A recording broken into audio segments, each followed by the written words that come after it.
দিন কেন প্রচার হচ্ছে না, এরকম অনেক অনেক অনেক অনেক কোশ্চেন। তো এই যে মানুষের আগ্রহ, এই সবকিছু আসলে আমাদের অনেক ভালো লাগার বিষয়। 27 বছর ধরে আমি অভিনয় করছি। তো আমার কাছে মনে হয় যে আরো 27 বছর যদি আমি কাজ করতে পারি। একটা মা হচ্ছে একটা সন্তানের শিক্ষক, যে কারণে সমস্ত মায়েদেরকে আমার পক্ষ থেকে অনেক অনেক শুভকামনা এবং সালাম। প্রথমে বলি আলহামদুলিল্লাহ খুবই ভালো আছি। আর আমাদের গল্প নিয়ে যে হাইপ, আজকে সেই জার্নিটা আমরা শেষ করলাম। সেটার শেষ পর্ব এবং মেগা এপিসোড আজকে প্রচারিত হলো। আপনাদের নিশ্চয়ই অনেক ভালো লেগেছে এবং অনেকের অনেক অনেক কোশ্চেন ছিল নাটক নিয়ে, ফুপুর সাথে ফুপার মিল হবে কিনা, কবে হবে, কি হবে, সবকিছু সমাধান হয়ে গেছে। তো আজকে আমরা মেগা এপিসোড দেখলাম। সবকিছু মিলে হচ্ছে আপনাদের কেমন লাগছে সেটা জানার বিষয়। একদমই ভাবিনি। ছোটবেলায় যখন কোথাও কেউ নেই দেখেছিলাম, স্কুলে পড়ি তখন।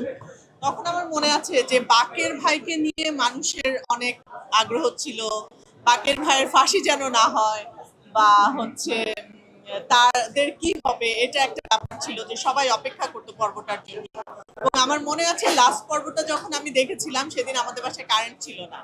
আমরা আরেক বাসায় ফোন করে, ল্যান্ড ফোনে ফোন করে মানে শুনছিলাম, ডায়লগ গুলো শুনছিলাম, এরকম একটা ব্যাপার ছিল। অনেক বছর পর, সেটা বোধহয় 94-এ, আর এই 2026-এ এসে আমার অভিনীত এই এটা আমাদের গল্প নাটকে ঠিক এরকমই রিয়াকশন আমি যখন দেখতে পেলাম। মানুষ প্রত্যেকটা পর্বের জন্য অপেক্ষা করছে এবং যখন দেখে ফেলছে, দেখে ফেলার পরেও মনে হচ্ছে যে এতটুকু কেন দেখলাম, আরো বেশি কেন হচ্ছে না, প্রত্যেক দিন কেন প্রচার হচ্ছে না, এরকম অনেক অনেক অনেক অনেক কোশ্চেন। তো এই যে মানুষের আগ্রহ, এই সবকিছু আসলে আমাদের অনেক ভালো লাগার বিষয়। মানে অনেক ভালোবাসা না থাকলে, অনেক পছন্দ না করলে মানুষের এত আগ্রহ তৈরি হওয়ার কথা না। সবকিছু মিলায়ে আমি অনেক অনেক কৃতজ্ঞ আমি আমার দর্শকের কাছে, আর মোস্তফা কামাল রাজের কাছে। এত সুন্দর একটা সিরিয়াল সে আমাদের দর্শকদেরকে উপহার দিয়েছে এবং আমরা সেখানে অভিনয় করার সুযোগ পেয়েছি। বাইফার আয়োজনটা আজকে আমার জন্য অনেক স্পেশাল। আমার অনেক ভালো একটা কাজের সাথে সাথে রিয়াকশন আমরা দেখতে পাচ্ছি এবং এটার জন্য নমিনেশন পেয়েছি। সবকিছু মিলে খুব ভালো লাগছে। অনুপ্রেরণা আসলে, পুরস্কার তো সবসময়ই অনুপ্রেরণা। তো আমার কাছে মনে হয় যেই পুরস্কারটা পাক, যে ক্যাটাগরিতেই পাক না কেন, তার যে কোনো আর্টিস্টের জন্য এটা আসলে অনেক সম্মানের, অনেক অনুপ্রেরণার। তার পুরস্কার পেলে সামনে আরো ভালো কাজ করার একটা আগ্রহ তৈরি হয় এবং আমার মনে হয় চ্যালেঞ্জ তৈরি হয় যে আমাদেরকে সামনে আরো অনেক ভালো ভালো কাজ করতে হবে। এই নিজের ভেতরে এই তাগিদটা তৈরি হয়। আমি তো খুব ভালো মতো দেখি, কারণ 99 থেকে আজকে 2026, 27 বছর ধরে আমি অভিনয় করছি।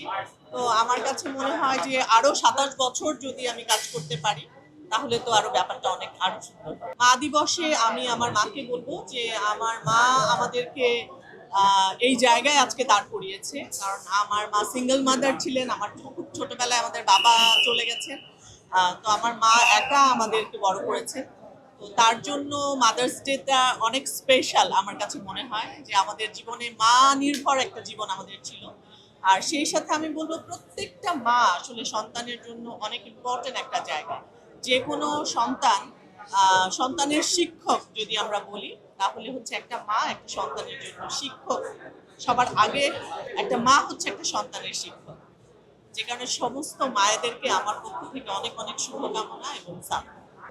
ঈদুল আজহায় আমার বেশ কিছু কাজ আসবে। মোস্তফা কামাল রাজের তোমাদের গল্প 2 আসবে। আর আর আরিফ খানের একটা চ্যানেল আয়ের জন্য একটা কাজ করেছি, ওটা অনেক সিনিয়র আর্টিস্টদেরকে নিয়ে।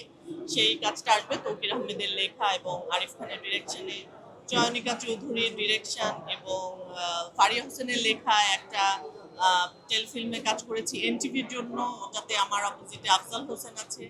সো সবকিছু মিলে আসলে আমি খুবই হ্যাপি যে অনেক ভালো ভালো কাজ করতে পেরেছি। ইনশাল্লাহ অনেক ভালো কাজ আপনারা দেখবেন।